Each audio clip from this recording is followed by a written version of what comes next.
اعوذ باللہ من الشیطان الرجیم بسم اللہ الرحمن الرحیم ونادا اور پکارا نوح علیہ السلام نے ربہ اپنے رب کو فقالا تو نوح علیہ السلام نے کہا ربی اے میرے رب ان نبنی بے شک میرا بیٹا من اہلی اللہ میرا بیٹا میرے اہل میں سے ہے۔ ماں باپ کا تو یہی ہوتا ہے نا کہ یہ اولاد ہمارے اہل میں سے ہے، تو نوح علیہ السلام نے بھی کہا کہ اللہ میرا بیٹا میرے اہل میں سے ہے۔ وَإِنَّ وَعْدَكَ الْحَقُّ اور میں جانتا ہوں کہ بے شک تیرا وعدہ سچا ہے۔ وَأَنْتَ أَحْكَمُ الْحَاكِمِينَ اور تو فیصلہ کرنے والوں میں سے بہترین فیصلہ کرنے والا ہے، یا حاکموں میں سے بہترین حاکم ہے۔ قَالَ تو اللہ تعالیٰ نے فرمایا، اللہ تعالیٰ نے کیونکہ نوح علیہ السلام کیا چاہتے تھے؟ میرا بیٹا بھی بچ جائے، اولاد کتنی پیاری ہوتی ہے۔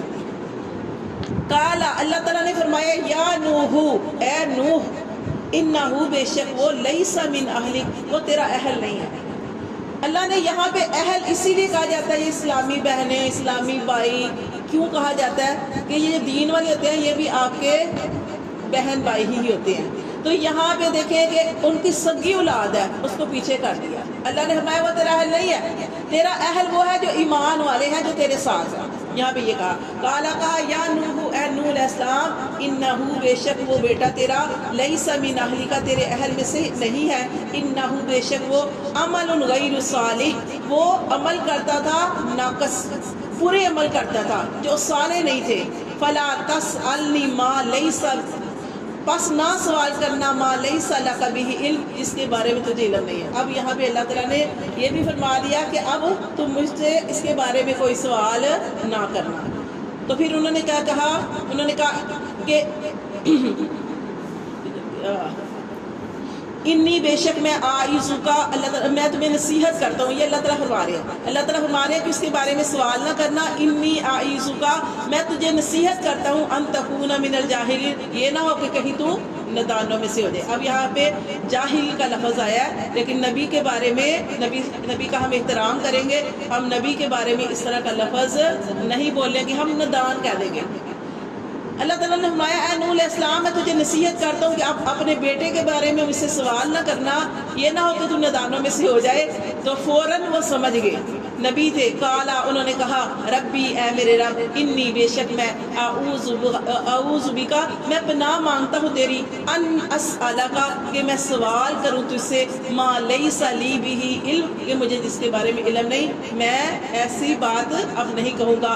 وَإِلَّا تَغْفِرْ لِي اور اے اللہ اگر تو نے مجھے بخشش نہ کی میری مجھے نہ بخشا وَتَرْحَمْنِي کس بات میں نہ بخشا کہ جو میں نے یہ بات کہہ دی نا کہ اللہ میرا بیٹا میرے اہل میں سے ہے۔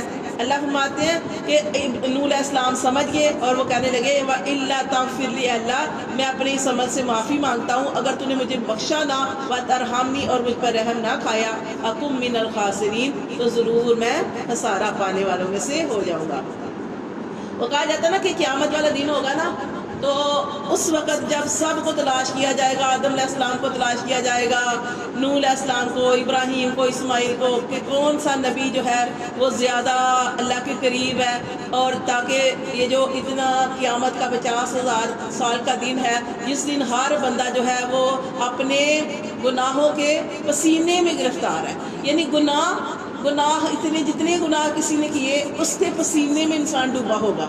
کسی کے گناہ تھوڑے ہوں گے اس طرح کے پانی میں ہوگا انسان، کسی کے گناہ اتنے زیادہ ہوں گے کہ اس کا یہاں بالکل ڈوبنے والا ہوگا۔ تو اس وقت سارے پریشان ہوں گے اور کہیں گے یہ اتنی پریشانی ہے ہم کیا کریں، کس کے پاس جائیں کہ جو اللہ سے جا کے سفارش کرے اللہ کہ قیامت کا جو حساب کتاب ہے وہ شروع کر دیں، تاکہ ہمیں یہ تو پتہ چلے کہ کس نے جہنم میں جانا ہے اور کس نے جنت میں جانا ہے۔ تب تلاش کیا جائے گا سب سے پہلے آدم علیہ السلام کے پاس۔ آدم علیہ السلام نہیں جائے، وہ کہیں گے کہ میں اللہ تعالیٰ کے پاس جا کے سفارش نہیں کر سکتا، اللہ تعالیٰ نے منع کیا تھا کہ جنت ساری تیرے لیے، اے آدم جنت ساری تیرے لیے، لیکن ایک درخت سے روکا تھا اور میں نے وہی اسی درخت کا دانہ کھا لیا، میں تو نہیں جاؤں گا۔ ابراہیم علیہ السلام کے پاس جایا جائے گا، ابراہیم علیہ السلام آپ سفارش کریں، اتنے بڑے نبی ابراہیم علیہ السلام کہ نبی کریم صلی اللہ علیہ وسلم کو حکم دیا گیا کہ آپ صلی اللہ علیہ وسلم ان کو سلام کریں، اور ان کا نام درود پاک میں رکھا گیا لیکن وہ ابراہیم علیہ السلام بھی سفارش نہیں کریں گے. کیوں نہیں کریں گے؟ وہ کہیں گے زندگی کے اندر 3 جھوٹ میں نے بولے، زندگی کے اندر 3 جھوٹ میں نے بولے، ان جھوٹوں کی وجہ سے میں اللہ کے ہاں سفارش نہیں کروں گا، یہ نہ ہو اللہ مجھے پکڑ لے. ٹھیک ہے، وہ 3 جھوٹ انہوں نے مسلطن بولے تھے. ٹھیک ہے، جیسے اپنی بیوی کے بارے میں ایک دفعہ کہہ دیا، جب بادشاہ نے پکڑ لیا تو کہنے لگے یہ میری بہن ہے، تھی بیوی. اور جیسے ایک دفعہ وہ بیمار نہیں تھے ابراہیم علیہ السلام، تو میلہ لگا ہوا تھا، تو وہ چاہتے تھے کہ سارے لوگ میلے میں چلے جائیں اور میں پیچھے سے ان کے بتوں کو گرا دوں، توڑ دوں، تو وہ سارے چلے گئے. وہ بیمار نہیں تھے، لیکن مطلب مسئلہ انہوں نے جھوٹ بولے، لیکن ان کے ذہن میں وہی باتیں ہوں گی. موسیٰ علیہ السلام کے پاس جایا جائے گا، موسیٰ علیہ السلام کہیں گے میں تو آج اللہ کے پاس نہیں جا سکتا، میں نے ایک بندے کو مکہ مارا تھا، وہ مر گیا تھا. اسی طرح نوح علیہ السلام کے پاس آیا جائے گا تو نوح علیہ السلام کیا کہیں گے؟ یہ بات کہ مجھے پتا نہیں تھا اور میں نے اپنے رب سے سوال کر دیا تھا، اللہ میرا بیٹا میرے اہل میں سے ہے. چھوٹی سی باتوں پہ یہ باتیں تھیں، اور آج سوچے ہمارے کتنے گناہ ہیں اور ہم شرمسار بھی نہیں ہیں، ہمارے اندر ندامت بھی نہیں ہے. یہ چھوٹے یہ جو گناہ ہے، یہ گناہ تھے وہی کہ نوح علیہ السلام کو اللہ نے منع کیا تو وہ فوراً منع بھی ہو گئے. فوراً انہوں نے اللہ سے توبہ کر لی، اللہ کہ ٹھیک ہے تو نے کہہ دیا تو اللہ تبارک و تعالیٰ ٹھیک ہے، میں اس کے بارے میں سوال نہیں کرتا، ورنہ اولاد کتنی پیاری ہوتی ہے. انہوں نے کہا کہ اللہ کہ اگر تو نے مجھے معاف نہ کیا، مجھ پر رحم نہ کھایا تو میں خسارہ پانے والوں میں سے ہو جاؤں گا.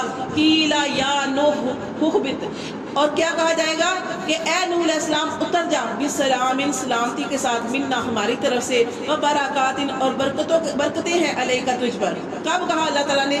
جب 6 مہینے گزر گئے، رجب سے لے کر وہ محرم کا مہینہ آ گیا، اور 6 مہینے بعد اللہ تعالیٰ نے فرمایا کہ اب کشتی جودی پہاڑ پہ رک گئی ہے، اب بارش جو ہے اللہ تعالیٰ نے کہہ دیا کہ بارش تھم جا اور زمین اپنا پانی سارا نکل جا. زمین سارا پانی نکل گئی، آسمان سے بارش بند ہو گئی. پھر اللہ نے فرمایا اب نوح علیہ السلام تم بھی اترو، تمہارے ساتھ جو یہ لوگ ہیں یہ اترے. اور دوبارہ سے پھر ان کو کہا جاتا ہے ان سے دوبارہ نسل کا آغاز ہوا تھا. ٹھیک ہے، پہلے تو آدم علیہ السلام سے ہوا تھا، تو وہ سارے کے سارے تو ختم ہو گئے، یہ تھوڑے سے لوگ بچے تھے، پھر آگے سے دوبارہ سلسلہ جو تھا ان سے چلا تھا. اللہ فرماتے ہیں کہ اترو کشتی سے سلامتی کے ساتھ اور برکتیں لیے ہماری طرف سے، وَعَلَىٰ أُمَمٍ، اور طرف امتوں کی، ممن مَعَكَ، اور وہ امتیں بھی اترے جو تیرے ساتھ ہیں. امت، ہم امت صرف کس کو سمجھتے ہیں کہ ہم نبی کی امت ہیں. یہ چرند پرند یہ بھی نبی کی امت ہے، جو جن ہے وہ بھی نبی کی امت ہے. یہ پودے، ہر چیز، جتنی بھی چیزیں پیدا کی آپ صلی اللہ علیہ وسلم، یہ سارے کے سارے ہم، یہ جو نبی کو ہم ان کی امت ہیں، یہ ساری کی ساری چیزیں نبی کی امت ہیں. ٹھیک ہے، اس وہ چڑیوں والا واقعہ نہیں آپ کو پتا، پرندوں والا واقعہ کہ وہ آپ صلی اللہ علیہ وسلم کے پاس آ کے شکایت کر رہی تھی، آ کے بول رہی تھی کہ آپ کے صحابہ نے ہمارے گھونسلے میں سے بچے چرا لیے ہیں، یہ اس طرح نا. تو یہ تھا کہ آپ صلی اللہ علیہ وسلم سب کی طرف نبی بنا کر بھیجے گئے تھے. تو یہ یہاں پہ تو نوح علیہ السلام کی بات ہو رہی ہے. وَعَلَىٰ أُمَمٍ، اور طرف امتوں کی، ممن مَعَكَ، جو تیرے ساتھ ہے. اللہ تعالیٰ نے فرمایا اے نوح علیہ السلام تم بھی اترو اور تمہارے ساتھ یہ جو کشتی کے اندر سوار ہے وہ بھی اتر جائیں. وَأُمَمٌ، اور امتیں، سَنُمَتِّعُهُمْ، اللہ فرماتے ہیں ان کو بھی ہم فائدہ دیں گے. ثُمَّ يَمُسُّهُمْ مِنَّا عَذَابٌ أَلِيمٌ، لیکن جو پھر انکار کرنے والا ہوگا، ان میں سے بھی جو نافرمانی کرنے والا ہوگا اس کو چھوئے گا ہماری طرف سے عذاب علیم، دردناک عذاب. دل کا دیکھیں اب یہ سارا واقعہ بیان کیا. واقعہ بیان کرنے کے بعد اللہ تعالیٰ نے یہ واقعات کیوں بیان کیے؟ یہ سارا قرآن نبی کریم صلی اللہ علیہ وسلم کو تسلیاں دینے کے لیے. اللہ تعالیٰ جو نبی کریم صلی اللہ علیہ وسلم سے کتنی محبت کرتے تھے. یہ واقعہ بیان کیا. واقعہ بیان کرنے کے بعد اللہ تعالیٰ کیا فرماتے ہیں؟ اللہ فرماتے ہیں دل کا یہ من انباء الغیب، یہ خبریں ہیں غیب کی، نوحیہا الیکا، اے محمد صلی اللہ علیہ وسلم یہ خبریں غیب کی ہم آپ کی طرف وحی کرتے ہیں. کیوں وحی کرتے ہیں؟ تاکہ آپ کا دل تنگ نہ ہو، آپ پریشان نہ ہو کہ کافر میرے ساتھ کیسا سلوک کرتے ہیں. کافر میرے گلے میں چادر ڈال کے پھینکتے ہیں، کھینچتے ہیں، اور جب آپ صلی اللہ علیہ وسلم نماز پڑھ رہے ہوتے تھے آپ کے اوپر کوڑا پھینکتے ہیں.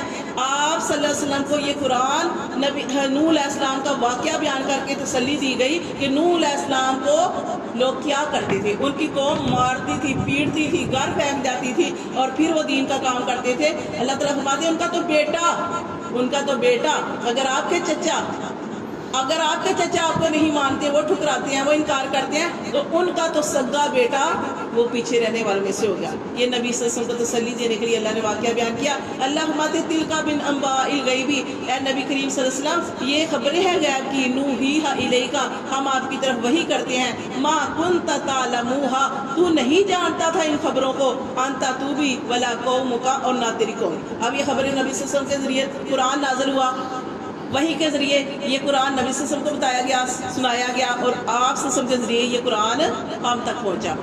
اب ہم واقعہ پڑھے ہیں کہ نوح علیہ السلام کی قوم نے یہ کیا تھا۔